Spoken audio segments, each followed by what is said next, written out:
Hello, and thanks for joining us. I'm Kevin Nealon. Our top story tonight, it appears congratulations are in order.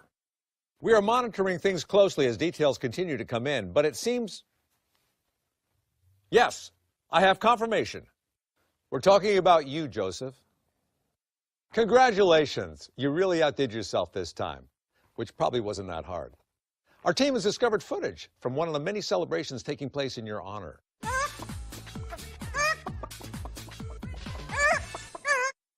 Stay away from drugs, kids.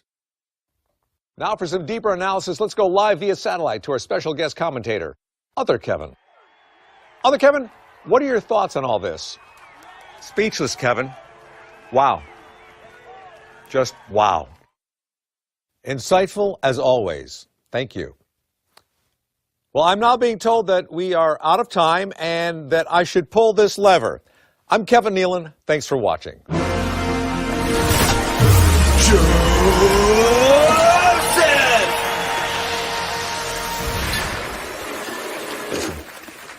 Take care, Jimmy. Thanks, Bob. Joseph Jaffe is not famous. Me, Tom Arnold, I am very famous. I absolutely like, because it's very true. Like, I hadn't freaking heard of you until I was sitting on a Friday night. This is how bad my life is. Listen, fucker, good luck. Good luck with your rebranding. Like anybody knew what the name was before. What was the name? Okay, who gives a shit? That's a good name because it's got your name in it. You can pretend you're humble. You say, I'm not famous. And, which you aren't. So you're just, I mean, anyway, but I hope you get famous doing this. Good luck to you. Am I being overconfident? Am I becoming complacent about complacency? I think you are. Oh, he's not the Messiah, he's just a very naughty boy.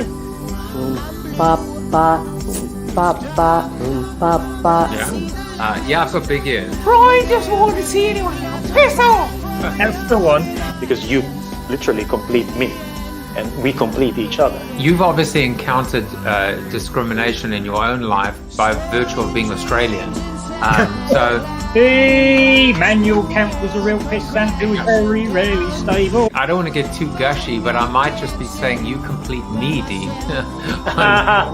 PNG now stands for Pritchard and Good.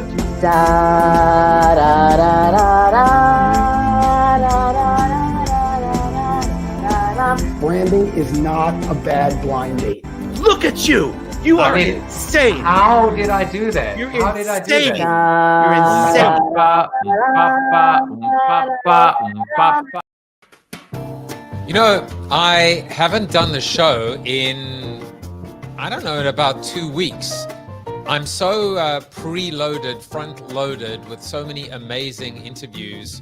Like the last one I recorded, I think was about 2 weeks ago, which was Patrick Fabian, Howard Hamlin on Better Call Saul.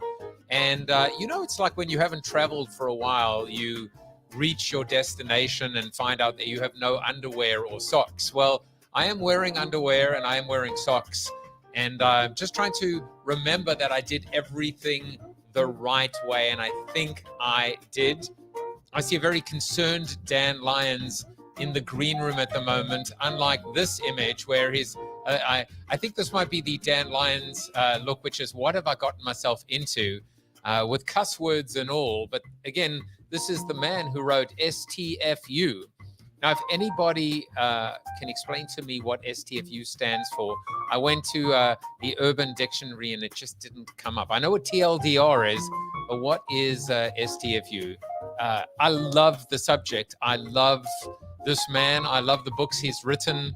And we're going to have a conversation about so many different things shortly.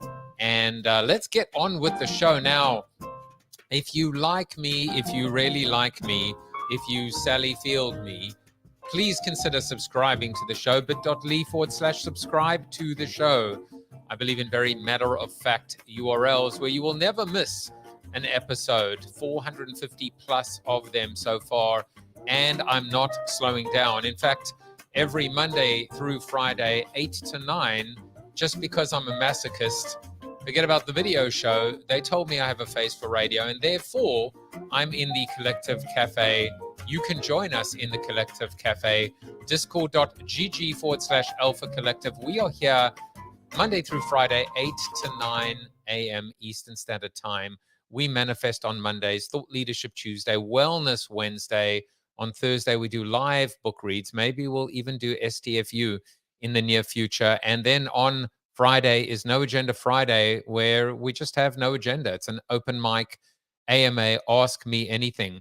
Today, actually, in the Collective Cafe, we had a long conversation about the toxicity of social media.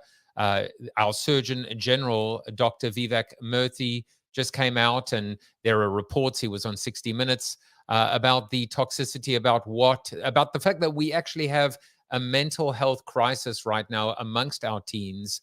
And one of the culprits, one of the main culprits, if not the main culprit, I don't really know what a culprit is social media. We had an amazing conversation, and I typically summarize them. You can find summaries on my LinkedIn, but also if 8 to 9 doesn't suit you to lurk in the audience, you can subscribe to our podcast, bit.ly/Collective Cafe to go. Take your coffee and your thought leadership on the road and never miss a single episode. So that's what I've been up to. Now I'm focused on one person and one person only, and that is Mr. Dan Lyons. But before we do that, I do a little bit of a soliloquy, a seated soliloquy, because I'm seated and it is a monologue. And this one in particular is called Cuss Words. I have to tell you that I have particular interest to have Dan in the studio, because he wrote a book called STFU, and I wrote a book called Built to Suck. Now, one of the things that I figured when I wrote the book, and I've said this several times, is that people would be okay with the word suck, but it turns out they aren't. It turns out that they get very, very nervous about bad words, cuss words like damn or damn it or I don't know, suck, for example. There's a weird double standard when it comes to the way that we live our lives and the way that we do business for the most part. In the world of marketing and advertising and media, we seem to have real problems with swear words, but gratuitous violence, a little bit of a gun crisis going on at the moment. It seems violence is okay, but swearing isn't. I don't know, maybe it's because I'm an immigrant that I don't really understand that.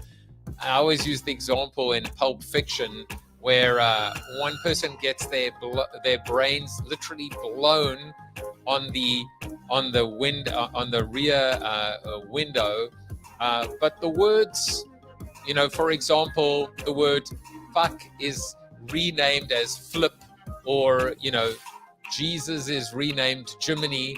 Jesus Christ is Jiminy Cricket. I don't understand it, but I think my point is very simple here, and my point is, let us project one voice, an authentic voice, a real voice. If this is how we conduct ourselves in the real world, then all of our business dealings should be like that, not just internally, but externally. And if we don't, then we shouldn't. We always talk about authenticity, but authenticity comes from knowing yourself, loving yourself, identifying with yourself, having an identity that can stand the test of time.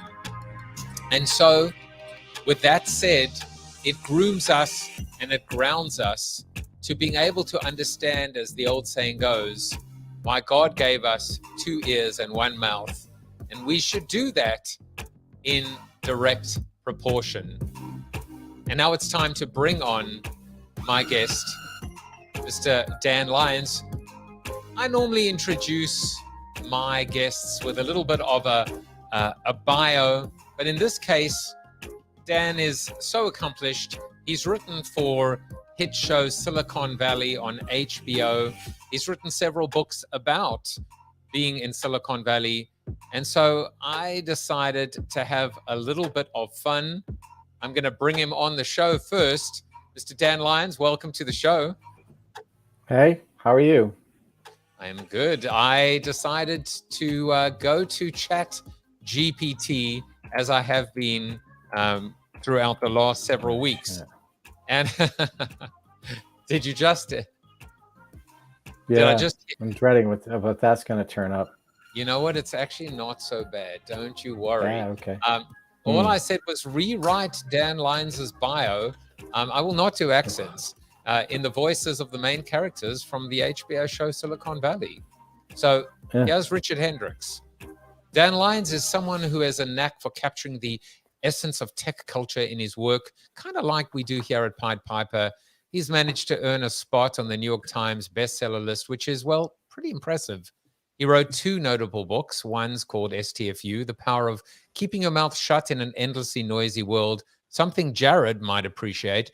The other one is Disrupted, My Misadventure in the Startup Bubble, which, in all honesty, feels all too familiar. Now we get to Erlich Buckman. You know who Dan Lyons is? I'll tell you who he is. He's the guy who put words in our mouths on Silicon Valley, that HBO hit comedy that you may recall starring yours truly. He didn't just stop at being an ace screenwriter, though. Oh, no. He also had to moonlight as a journalist, typing up tech stories for Forbes, Fortune, and Newsweek, always trying to one-up me, that Lyons.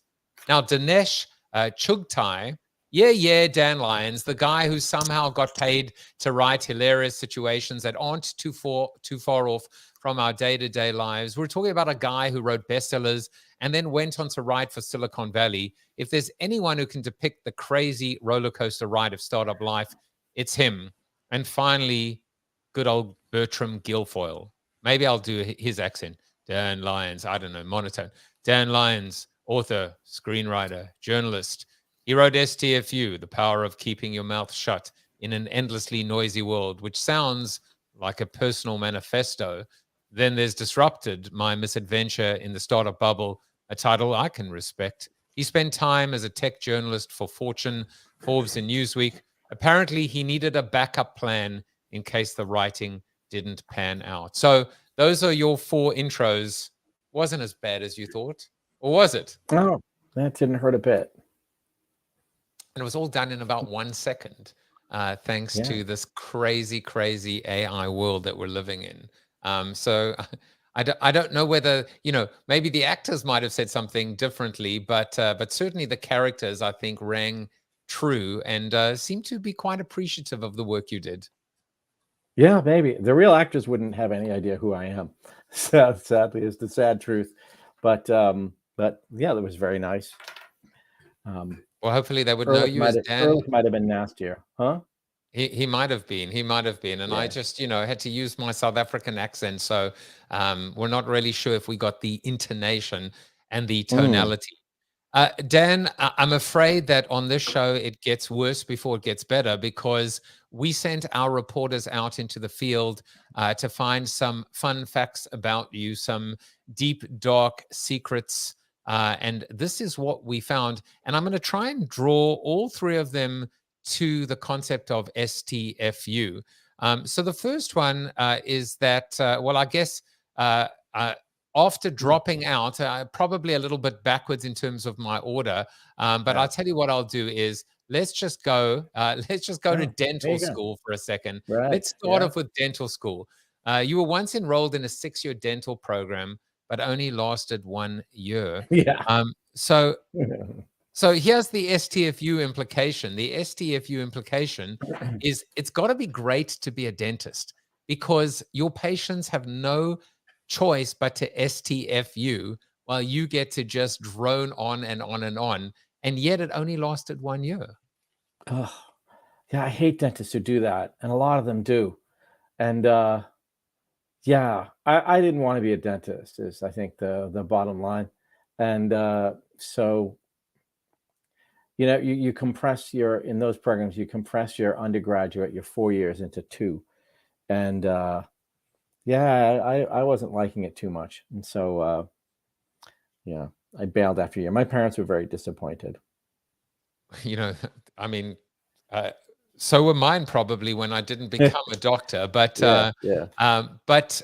I was thinking like maybe politicians could probably should have to go to not to dental school, but at least maybe deliver a lot of their speeches either with a bit of Novocaine or a little bit of happy gas or with a mask on, but or something like that. But that's a story for another day. But then you did drop out, and I think what's kind of interesting about this is you worked for 3 years as a millwright, not a playwright, but a millwright in a textile mill. I can only imagine you had to STFU there because of the noise.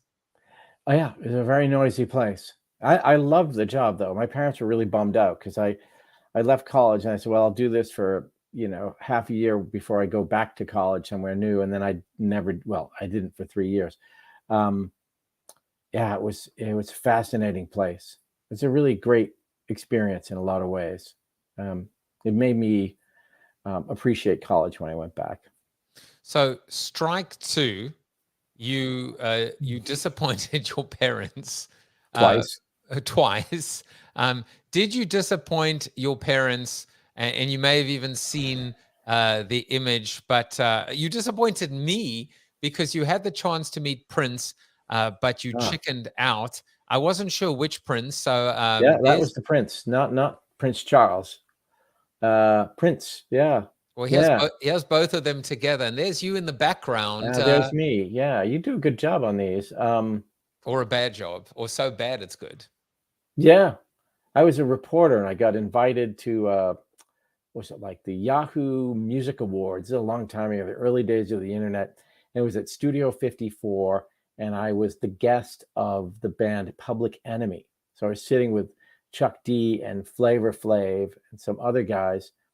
And then Prince performed, and it was a very small venue. We were right on the stage. And then afterwards, the publicist for Public Enemy came over and said, hey, do you want to go back and meet Prince in the green room? And I loved Prince, but I got scared, and I thought, what will I say? And he'll think I'm an idiot, or I'll be pestering him. He's backstage. He probably just wants to relax. And then here comes people coming in really wanting an autograph. And so anyway, I totally chickened out. And now I regret it. I wish I'd gone in and just said hi and then left. So if you, let's kind of go back in time. If you had the opportunity, besides just hi, or maybe I'll kind of rephrase it now, knowing what you know, being who you are, with all the hindsight, with all the wisdom, what would you say how would you shoot your shot with Prince? What would you say to him if you could ask him a question, one question? What would that be? Well, see, that's the problem. I still don't know, other than like, I really think you're great. I love your music. Maybe, what musicians do you like? What do you listen to? But yeah, I that's the thing. I couldn't come up with anything like, what will I say that is, and I probably still can't. It would just be entirely selfish. Like, I want to say that I maybe met him and shook his hand or something, although I bet he doesn't shake hands. So it's probably just like you were there in an audience, but yeah, no, I don't know. That's the problem. I had nothing to say. We could probably dissect that statement for the full hour, because it's interesting how I didn't actually think that you would say that. I didn't think that you wouldn't have an answer to this day. And of course, you can't go back in time. But then I was thinking to myself, imagine reversing the roles. Imagine being Prince and having Dan Lyons come up to you. It's taxing to have to ask or answer a profound question. Sometimes it's actually just okay and good enough just for someone to say, hey, I'm a real fan and I just wanted to meet you. And that's good enough for me. I don't really have a question. I just want you to know that you're appreciated and you're loved and you're valued. Maybe that's good enough. Yeah.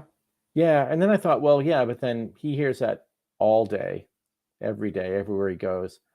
I had the chance once to meet Billy Bragg in the same way. I was at a Billy Bragg show and someone said, you want to go back? Actually, it wasn't backstage. It was after the show. A bunch of people were going to be hanging out with him. And again, I was like, oh, I'd love to, because I really like Billy Bragg, but I have sort of social anxiety, to be honest. I have going to things in public sometimes freaks me out, and I have, I get anxious about it. So might have been more of that. Yeah, just being nervous about being in a spot like that. Well, so you don't get too nervous on the show, especially with an increasing word count of the F word. I will now self-censor myself, so now I can say "shut the up." And that was good. And how do you do that? Well, I have my little bag of tricks. I can't really help you if you drop any bombs, unless I just pull a random one like that. We're going to get into the book, but your credentials and the books you've written, you're famous to me. How about that? In terms of, whether Prince would have recognized you or not. So amongst the books you've written, Disrupted and Lab Rats, I will talk about work afterwards if there's time. And I hope there will be and in fact, I will make sure there is time because could you have ever imagined that being miserable at work and the whole work dynamic would have been impacted and affected as much as it has been since, the last 3 years? But I wanted to ask you just a quick question about the Silicon Valley part, because, behind me, as in there, is my pets.com sock puppet. And keeps me honest about the good old or bad old .com days. And now I spend a lot of time in Web3. And I wonder from your perspective, what is different? What is the same? What have we learned? What haven't we learned? What mistakes do we keep making again? Do you see any similarities now with this whole focus on whether it's NFTs and blockchain and cryptocurrency and the metaverse, and almost kind of going back to, hey, .com called, they want their bubble back? Yeah, don't you feel that way? I feel like so much of it is bullshit, and you can't understand, and it's hard to tell which parts are the bullshit and which are real. But yeah, it is kind of like watching the same movie all over again, I guess. I thought crypto and NFTs especially, were the sort of last gasp of this mindset, this bubble mindset that had been just building for a decade or more. And, first it was like, let's buy stock in worthless startups that have no earnings, like they're profitless and they'll never turn a profit. That's okay, everybody say, because you don't need profits and the stock goes up. So what do you care? You don't even care. Some of these companies weren't even companies, they were just investment vehicles. And then that led to, meme stocks, which was, kind of really crazy. And crypto, which was often something that had no inherent value, but it had value because it might go up, basically a Ponzi scheme. And then NFTs, to me, that was I just couldn't believe it kept getting crazier. I was like, when is this going to end? Now people are paying, $1 million for a Bored Ape. Well, they were. Huh? They were. They're not anymore. Yeah, they were, right? And then trying to sell it for $20. But yeah, I just kind of thought the whole thing. And then I thought, well, maybe I thought the same way I felt in the past. Like, everybody else seems to think this makes sense. And maybe I must be the stupid one. I don't get this, I do all this research and try to figure it out. But, yeah, I don't know. So are you the stupid one, by the way? Or am I the Probably. Maybe we're both stupid. I'll tell you why I'm stupid. In 2000 or 10, 11, 12, I don't know. I was working at Newsweek. And I was there from 2008 to 2012. Somewhere in that time, I wrote one of the first stories about Silk Road and this new currency called Bitcoin. And, you used it to buy stuff in these worlds. And I remember thinking Bitcoin had come out and it was worth pennies. And then it soared up to $35 a coin. And that was back to 16. And I wrote this article. I remember thinking, oh, this is going to be a bubble. This is going to be the next big bubble. I'm going to take $10,000, buy Bitcoin with it and stick it in a box and just forget about it until, 20 years from now. And just, if I lost the 10 grand, I lost the 10 grand. And then I didn't do it. And it was hard to figure out even how to get Bitcoin in those days. You had to go to like Mount Gox, which ended up getting hacked, I guess. But and then I thought, well, if I'm writing about this stuff, I shouldn't be buying. It'd be like buying a security that a stock in a company and then covering that company. So I never bought it.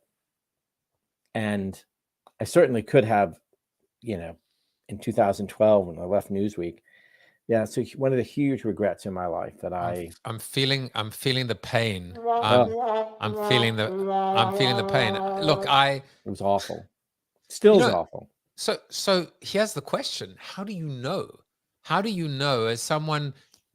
Because now you've gone through from, and I love this insight that actually in some respects you saw some of the beginnings of this Web3 phase as a continuation of some of the irrational exuberance and euphoria, i.e., businesses not being built on fundamentals, and as opposed to something completely new or deja vu all over again.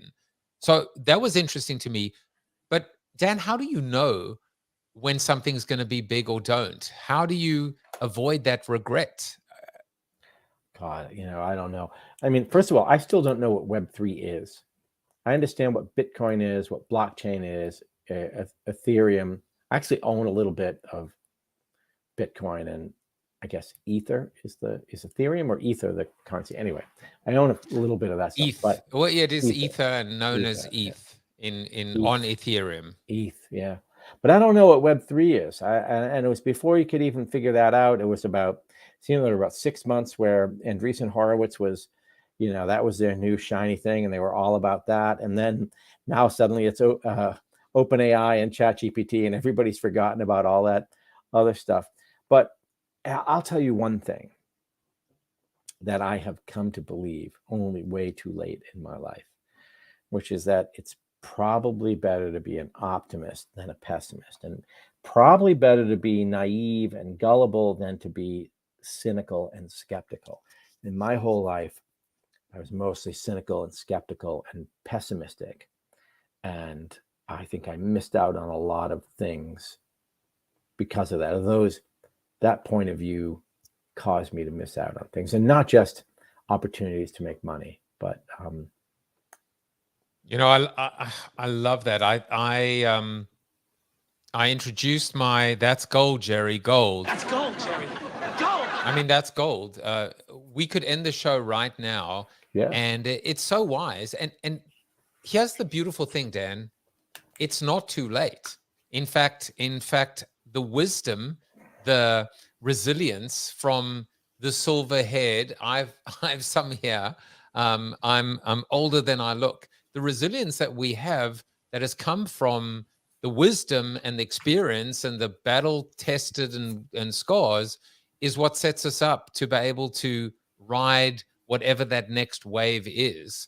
The Gartner hype cycle. I think in a way this is probably a good segue to get into your book, to get into, because perhaps the book is called STFU, The Power of Keeping Your Mouth Shut, damn it, in an endlessly noisy world. To celebrate this book, I will turn everything, I will brand the hell out of this entire show for you. And I guess my first question for you, just in light of what we discussed, is, there you go, I'll even put a little logo up in the top right, is perhaps one of the keys to not missing out, one of the keys to being optimistic, hypothesis, ? Is to listen more than we talk. Yeah, that's probably the biggest thing I learned while working in the book, and that's why it's the last chapter in the book. It sort of builds to that, but the advantage of talking less is that you leave space for other people to talk. Just leaving space isn't enough, because you could leave space and they talk, but you don't listen. So then there's learning how to listen, and listen carefully, I think, is very difficult, but pays off. It's made a big difference in my my personal life. Yeah. I made a decision very early on with the show to not have any questions, to not have anything prepared, literally to have a blank slate. The only thing, as you saw in the process, is I asked 3 questions. Hey, what do you want to talk about? Because if the show is called Joseph Jaffe is Not Famous, then it's not about me, it's about my guest. So what does my guest want to talk about? And that's how the conversation, that's how I've become a better listener and an active listener. And it's paid dividends. And yet, when I go back and watch a show a second time, there's 1,000 things that I just missed. So I think it's a lifelong pursuit to be an active listener, and you may never get to master it. But you're probably pretty good at it. I think people who are good at having a podcast or a show or an interview show, often people make the mistake that, oh, you must be a great talker, Joseph Jaffe. You make a living talking, but you really don't.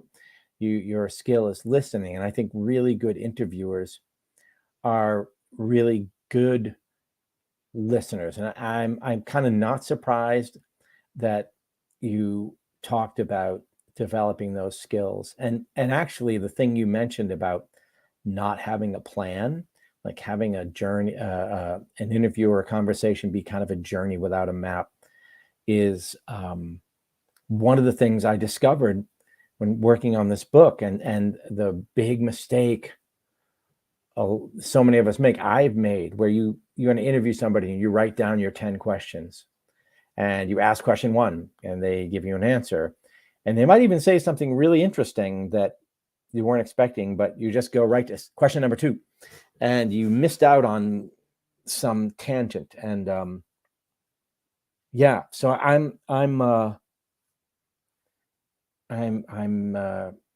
interested in the fact that you decided that early on. That must have been a big breakthrough for you. Well, if I'm being very honest with you, so much profoundness comes from the ridiculous or the sublime. My wife walked into my home office one day after a show, and she said, "Oh my God, you don't stop talking for a second, and you talk over your guests and you interrupt them and you don't listen." She's like, "For God's sake, just listen." And I immediately said, "You don't know what you're talking about. You know, as always, you're too critical, and I'm clearly oversensitive." And as always, she was right. And so I went back, and that actually was the catalyst for me to be more conscious. And some guests, Dan, have gone on for like 13 minutes. And I haven't interrupted them at all until what actually happens is you actually start to learn the right time to step in. You don't always get it right, but it starts to become a lot more natural instead of forced. Yeah, there's a great story about Ruth Bader Ginsburg and the clerks who worked for her, who had to learn that when she seemed to finish speaking, she hadn't really finished. She was just stopping to think. And if you just jumped in as soon as she said her last word, in a way you were actually interrupting her. And so they developed this thing called the 2 Mississippi rule, which is she stops talking, and before you talk, you go 1 Mississippi, 2 Mississippi. And if she still hasn't said anything, then it's safe to go ahead and say what you want to say. But yeah, you can find those natural breaks. I'm impressed that your wife pointed that out to you. Was that early on, and you've got better since then? Did that help you? Yeah, it was relatively early on. It was at least within, let's say, the first 6 months. And it actually makes me think about something else, which is people that talk and people that talk too much are insecure. It's as simple as that. I mean, it's, if we want to be binary and even exaggerate to a fault, people that talk too much are insecure.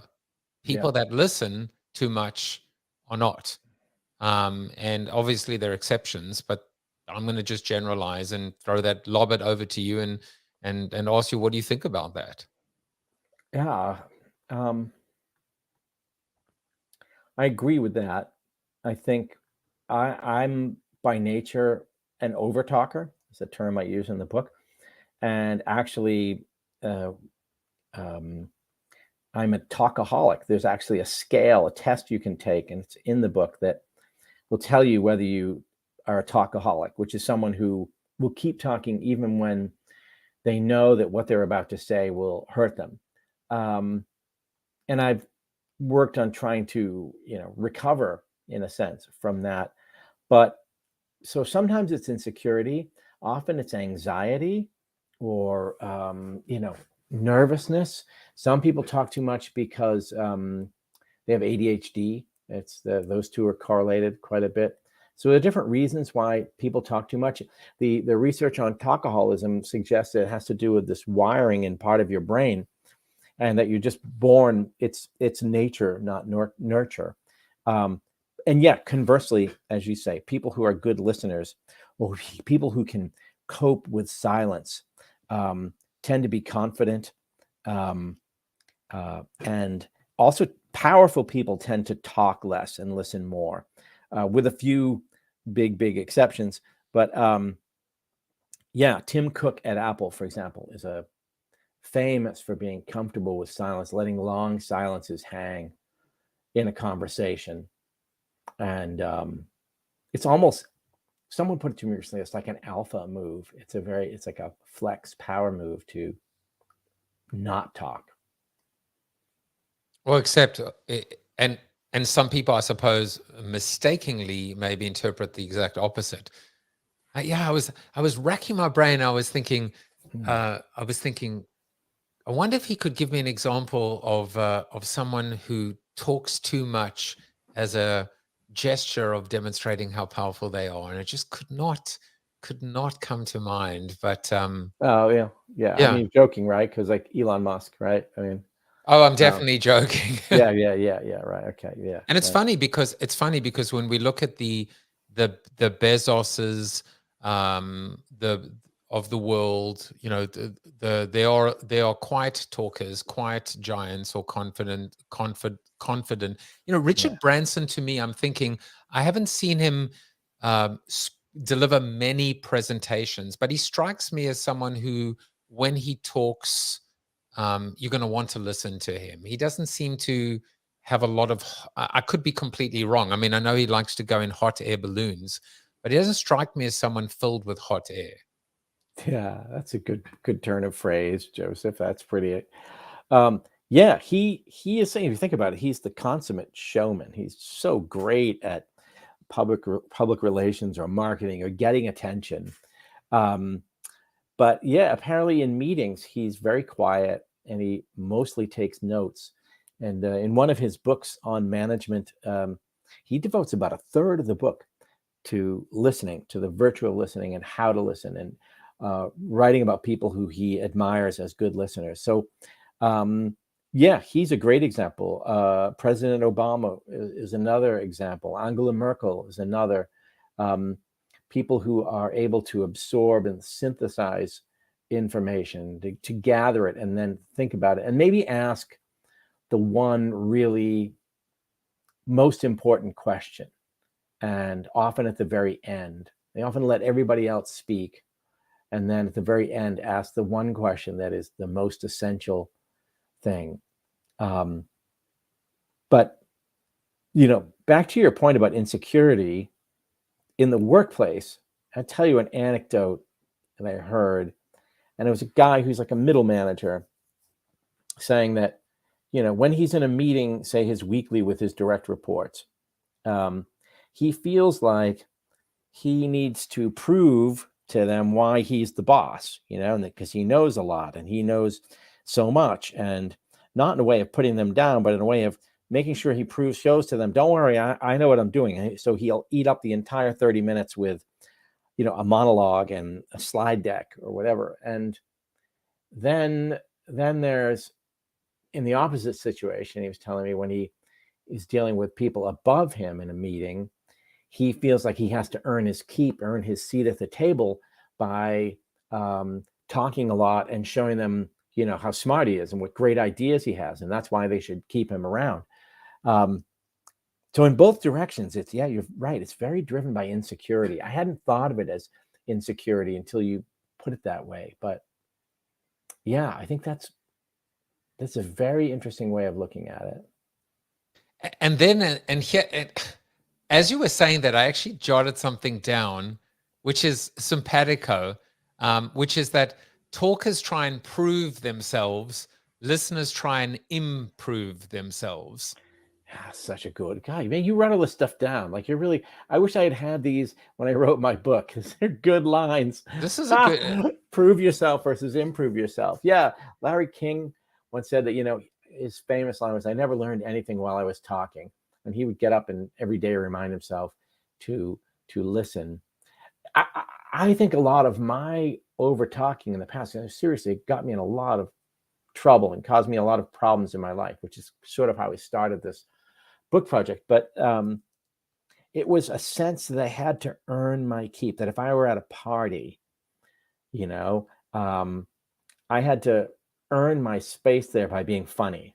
For me, it was like, yeah, I got to entertain people and tell jokes and funny stories and maybe be a little bit provocative and a little bit off color and ha ha ha. Yeah, and I realized it was really insecure. It's just like, I don't feel like I belong here unless I have to earn it. I have to like sing for my supper. And I think maybe we do the same in relationships, like in, romantic relationships, in my case with my wife, or even with our kids, that, yeah, or with your kids, it's kind of like, I feel like I need to be able to solve your problems. I need to have the answer for you. And so we start talking and telling them what to do when really that's probably not the right thing to do. But yeah, some of it is about, I guess, feeling that you deserve to be in the world and that you have a right to be there and you don't have to always be earning it or paying for it. Yeah. I certainly do that, as a parent as well. But the other thing that comes out of it is actually, and this has hurt me in my career more times than I care to admit, is actually unselling something by talking too much, by over talking.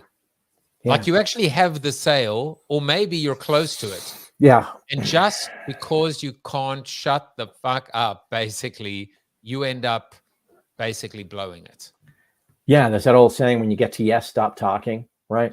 And you can keep talking past the sale, almost talk your way out of it. There's interesting research. Again, it's in the book that they studied salespeople. There's a company called Gong, which uses machine learning to analyze huge amounts of data, sales calls, and sort of found the ultimate prescription for a sales call, and that it was a balance of speaking and listening. And I think it was 54 to 46. So roughly half and half, and asking questions. And the ideal number was between 11 and 14. So essentially, really good salespeople were asking good questions and then listening a lot, and maybe not selling so much. And they made a sales call feel like a conversation, was another thing. But you're right. Yeah. I think it was an old-fashioned idea in sales that you went out there and you were the, what do they call it, the high-pressure salesperson. Now I think it's much more about a consultative conversation. The other thing that's interesting, when I use otter.ai to transcribe like the morning coffees and sometimes even the show. And there's a very interesting metric there, which is it's able to tell you what percentage of the conversation was you versus the other people. Yeah. And I look at that and I don't study it. I should probably study it a lot more diligently. But ultimately, if I want to be true to the idea of being not famous, I can't be near to the word count of my guest. Otherwise, there's a disconnect. Oh, I found that same trick where if I'm interviewing someone, well, first of all, I do the same when I'm interviewing people or doing research. I I've learned I don't take notes because it interferes, and I just record and then get a transcription. And then when you print that out and you sort of see it in black and white on the page, just visually, you can see the block of your speaking. It's been a real wake-up call for me. Sometimes I realize I, like you said, talked way too much and didn't let the other person talk. Yeah.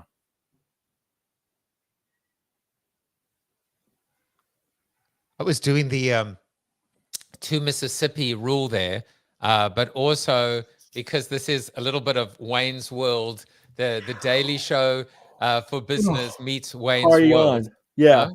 Party on. Yeah, exactly.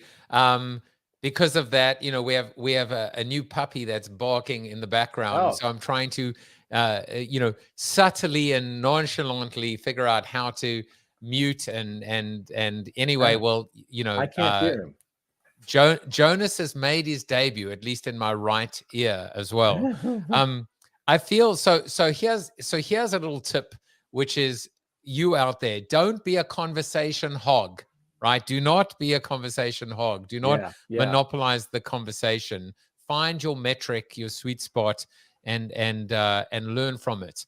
I want to give you something else back, which is your next book, Dan.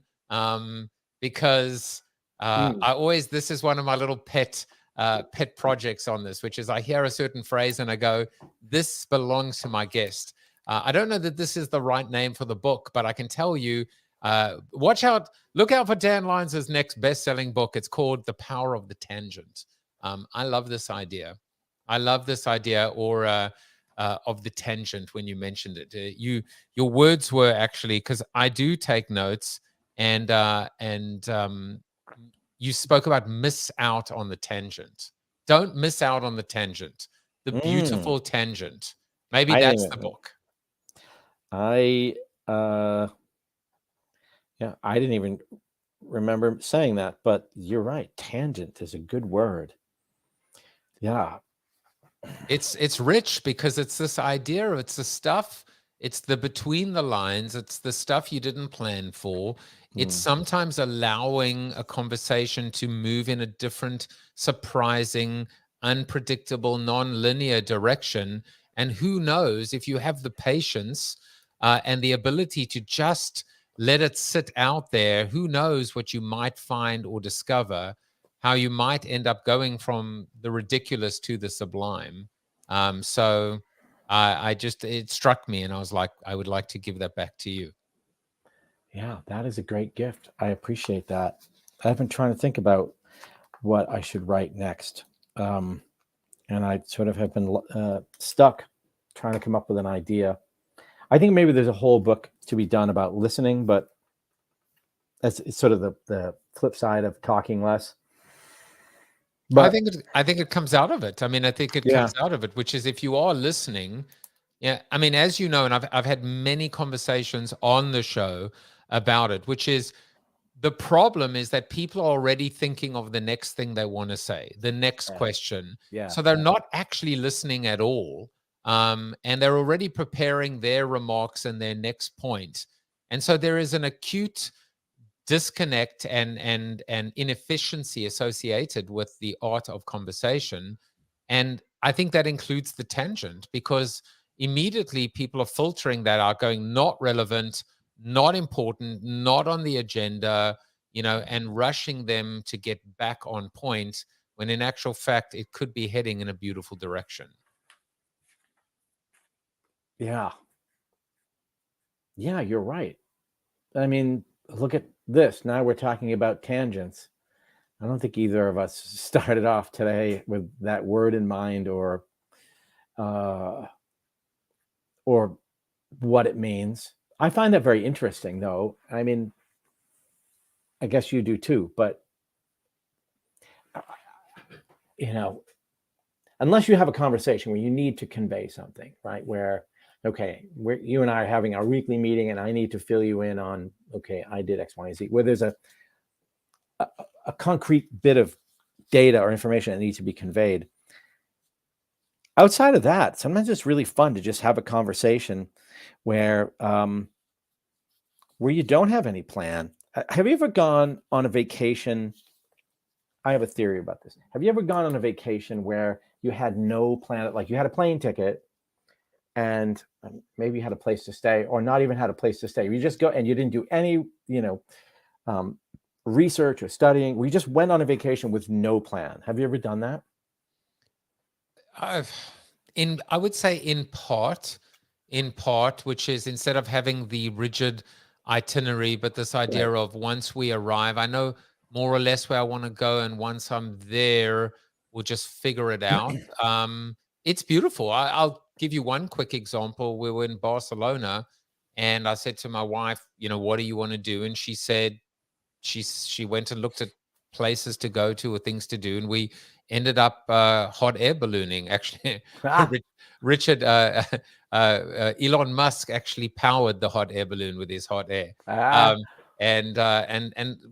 we would never have thought that through. I suppose we could have figured that out if we'd done the research before, but there was something about that spontaneity that made it just beautiful. Yeah, right. And I think, it's because you didn't see it coming, I guess. I don't know why that is so pleasing. I find that same serendipity interesting, say in a professional setting where, you have a call set up to talk about X, but then in the course of talking about that, something else springs loose and you both go, oh, wow, that's cool. We should do that. I once went on a vacation. It was the first time that ever happened to me like that. I was much younger, and my girlfriend and I were going to go to Spain, and she had gone to college for a year in Spain. She spoke Spanish and she knew her way around, and I knew nothing. And just as it turns out, it was sort of a trip we booked, not at the last minute, but not months and months in advance. And I was really busy with work, and I just didn't have any time at all to look into anything. I think I had one of those photos guides. This is before the internet, so that's how long ago it was. And so we just landed, and I was like, okay, let's go wherever. And we got a car, and off we went. And I think we sort of made plans as we went. And it was wonderful. I think because everything was a plus, right? There was everything was like, well, it was going to be nothing, and now it's this. So it was all upside. It's pretty cool. And I think conversations can be that way. Well, absolutely. And suddenly I'm thinking about, I was in Paris for 3 days with my daughter when she turned 16. She flew in. I was giving a keynote. And the third night we went to dinner in one of the, arrondissement that where the locals went to, where they didn't speak basically a word of English, and where no tourist would have, knowingly ended up stumbling in. And we got the recommendation from we did a little Segway tour from our guide. And we remember that dinner more so than the other two, which is the fanciest restaurant or the hippest restaurant that came recommended by the concierge, because we actually ended up in this little hole in the wall. We felt like locals. I remember they delivered our meal in this big giant black pot, and it was completely memorable. And one might just argue that it wasn't maybe not even so much the experience, but how you got there that actually created the magic. Yeah. Do you remember was the food really good? It was good, but it didn't even matter, is the best way to describe it. It's interesting. Just everything felt good. The people next door, the fact that we just, and of course, everything, there's so many interesting parallels, but as a tourist, the number one thing you want is not to feel like a tourist.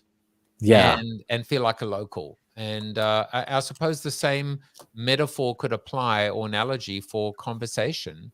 When you don't feel like you're on the spot or you're singled out, you just feel like you fit in. Yeah. And other people always have cool stories. You know, that is the neat thing about it is I've learned so many things from things like Uber drivers. Not always, but I've had some experiences where I just ask a couple of questions and let someone tell their story. And I think part of it is this person sitting in a car all day and maybe is alone and wants to talk, but boy, people have fascinating life stories. It is amazing to me what you learn just by asking a couple open-ended questions. By listening. And you know, one of the things that, you know, what I love about the format and the show is like even the 3 things that you put down, as simple as this, we didn't even need to get to them, but this idea of why is listening a superpower? You don't even need to answer it, but I think you already just did. Yeah. Which is, first of all, everyone has a story. Everyone is interesting. And third of all, ask open-ended questions. That's how you get to hear these stories. Yeah. And I'll tell you the another beat to that story is that I started off, you know, wanting to avoid calamities, right? Like, how can I learn to STFU and stop messing up my life? Okay, good. Then I learned, oh, you know, in a lot of situations, talking less helps, like negotiation. You probably get a better deal if you talk less. You probably are more effective as a salesperson, et cetera, et cetera. But the ultimate thing, and I never saw this coming, was that if you talk less and listen more, you can actually improve the lives of the people around you. So, for example, my daughter and I she's 17 now. At different times, I had kind of a rocky relationship. And I learned at one point to just sit with her and be quiet and listen. And not only did it help our relationship, it helped her. Like it made her life better. It was like a gift. And that to me was like super powerful. Yeah, I mean, I struggle with that in my personal life as well. When I think about kids, spouse, etc., the constant need to want to solve a problem as opposed to just allowing someone to talk, vent, give them their space, and give them their moment to release and discover about themselves, or even sometimes answer their own questions. I was thinking something else that you had mentioned is, you know, like this question of why is it so hard for some people to, you know, shut the up, and why is it so hard for some people to do that? We've discussed anxiety and insecurity and trying to prove themselves. Is there another reason why it's actually just really hard for people to be these chronic over talkers?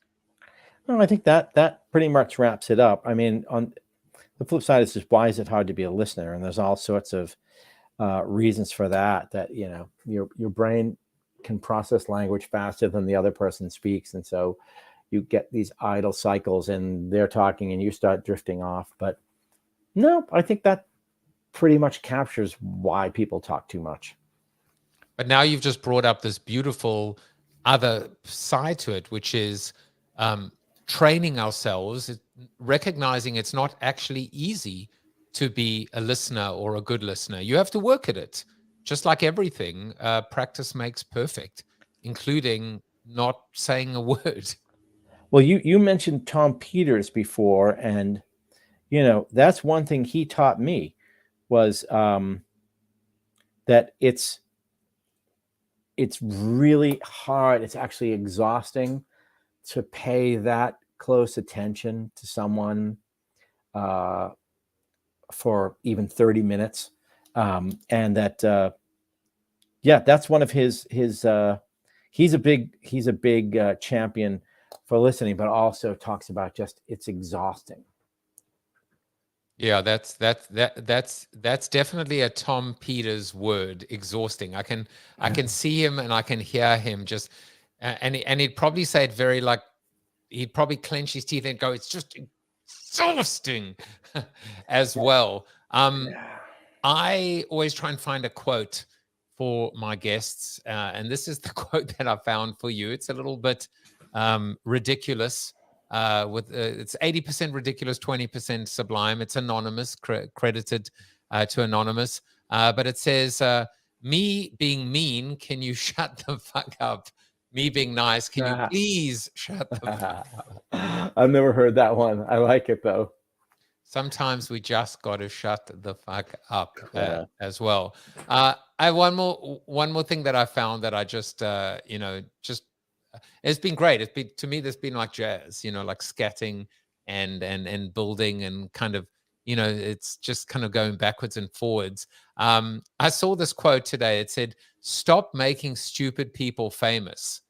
And I thought to myself, in context, Dan, what this is really saying, to use your book as a cipher or a rubric, is stop listening to them. So this is the one time we've gone. This to me completes the cycle from talking to listening, but sometimes we should actually not listen, especially to stupid people. That's good, a piece of advice. I thought you were talking about me, but anyway, yeah, I think you're totally right. That's why I stay off social media pretty much. I noticed I couldn't find Dan Lyons' author. We found apparently the real Dan Lyons on Twitter. But if you do, which is how I found you, it's a much better environment. Connect with Dan on LinkedIn. Just go to linkedin.com/in/real Dan Lyons, not the fake one, but the real one. And as I said to you, hopefully this was both the process of getting here and the process itself a good experience. I must say that I have so many ideas that came out of this conversation, and I think I improved myself. Hopefully I didn't talk too much, and I improved myself as opposing to prove myself. That line is going to stick with me. I wrote it down. Prove and improve. That's a good line. Thank you for that. You're welcome, and I'm looking forward to reading your book, the Don't Miss Out on the Tangent. And I'll tell you who else is looking forward to your book. It's Chuck Norris. You are Chuck Norris approved. And we will be back soon. Take care, everyone. Bye-bye. Thank you for watching the show about hope, positivity, optimism, and if there's time left over, a little bit of marketing with your host, multiple author, and global keynote speaker, Joseph Jaffe. If you like the show, tell a friend or two. Please subscribe to the show, and if you want to get inside news, previews of upcoming guests, and much more, visit josephjaffe.com/subscribe to sign up for the show's newsletter. And despite the best ministrations of your wife, you still look ugly.